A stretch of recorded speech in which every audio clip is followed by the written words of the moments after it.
सोडून गेलेले परत आल्यास स्वागत, मात्र उमेदवारी नाही ठाकरेंच्या शिवसेनेचं ठरलं।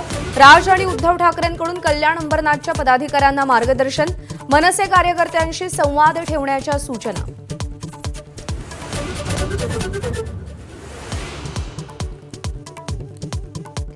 मुंबई वगळता अजित पवारांची राष्ट्रवादी इतरत्र स्वबळावर लढणार, प्रफुल्ल पटेल यांची घोषणा। राष्ट्रवादीच्या मंत्र्यांचं पक्षबांधणीकडे लक्ष नसल्याचीही खंत।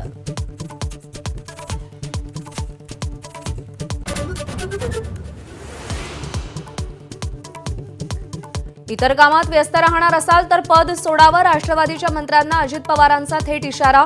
तर पालकमंत्र्यांनी महिन्यातून 3 दिवस आपल्या जिल्ह्यात गेलंच पाहिजे, अजित पवारांची तंबी।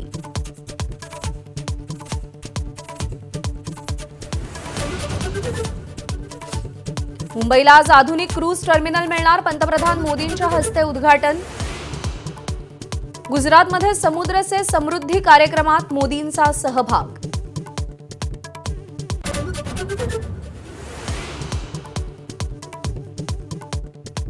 मुंबईतील मोनोरेल सेवा आजपासून अनिश्चित काळासाठी बंद, अभियांत्रिकी आणि तांत्रिक कामांसाठी बंद करण्याचा निर्णय।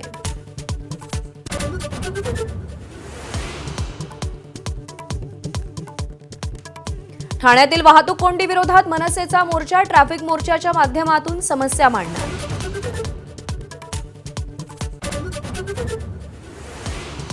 अमरावतीतील सुपर स्पेशालिटी रुग्णालय सुधारण्यासाठी आज काँग्रेसचं आंदोलन।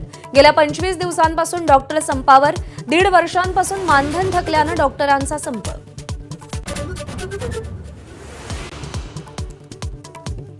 लातूर सोलापूर मार्गावर कारला कट लागल्याच्या वादातून तरुणीवर हल्ला, तरुणाचा मृत्यू तर तरुणी गंभीर जखमी।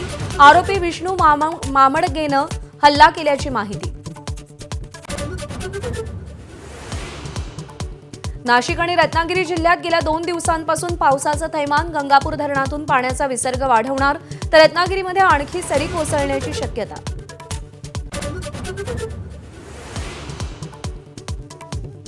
अमेरिकेचे अध्यक्ष डोनाल्ड ट्रम्प यांचा रडीचा डाव सुरूच। H-1B व्हिसाचे शुल्क $1 लाख वर नेलं, भारतीयांना अमेरिकेत नोकरी करणं अजून कठीण झालं।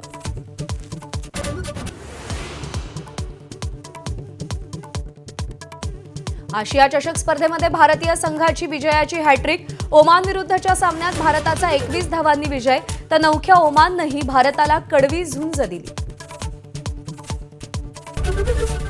एबीपी माझा, उघडा डोळे बघा नीट।